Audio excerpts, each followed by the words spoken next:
કૃષ્ણ મિત્રો, આજે આપણે બનાવીશું મરચાં, લસણ, લીલા ધાણા અને આદુની મસ્ત મજાની ચટણી.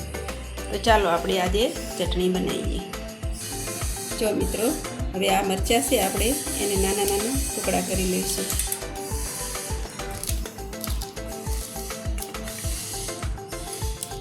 ચાર પાંચ મરચાં લીધા છે લીલા અને તીખા લેવાના, જેથી ચટણી આપણી એકદમ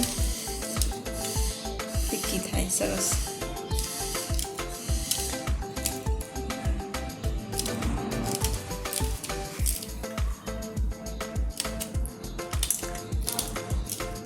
પછી આ લસણનો એક ગાંઠિયો મેં ખોલીને રાખ્યો છે, એને પણ આપણે નાના નાના ટુકડા કરી લઈશું.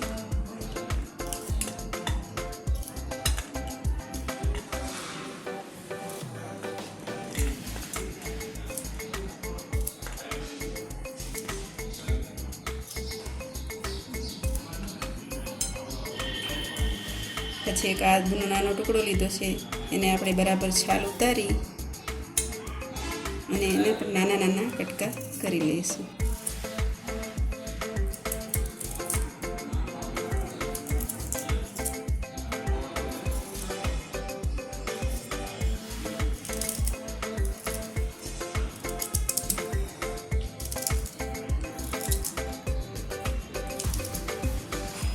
પછી આ જીરું એક ચમચી લીધું છે, એને પણ આપણે આની અંદર ઉમેરી દઈશું.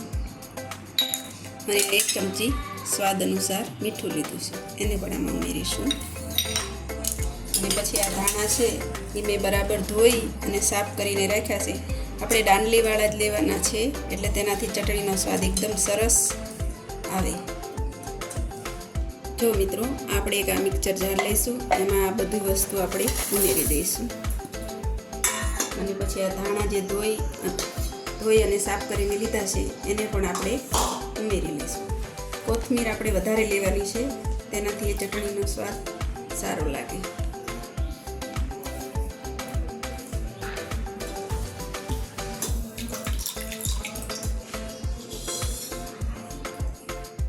હવે આપણે આમાં એક અડધું લીંબુનો રસ નીચીશું.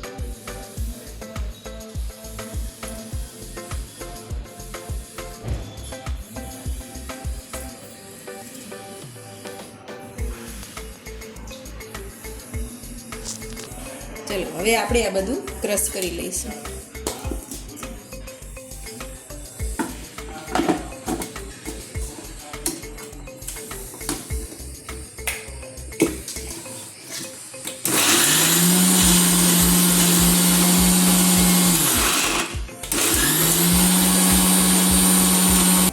જો મિત્રો, આપણે ધાણા, મરચાં, લસણ, આદુ એની સ્વાદિષ્ટ એકદમ મસ્ત ચટણી તૈયાર થઈ ગઈ છે.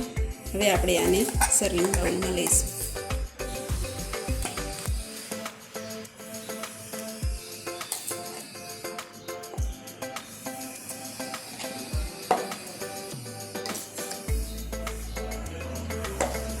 જો મિત્રો, આપણી ચટણી એકદમ સરસ તૈયાર છે. અને આપણે સેન્ડવિચમાં, સમોસામાં કે પછી ફ્રેન્કીમાં ખાવાની ખૂબ જ મજા આવે છે અને એકદમ ટેસ્ટી અને સરસ લાગે છે. તો તમે આ ચટણી ઘરે જરૂરથી એકવાર બનાવજો. Thank you.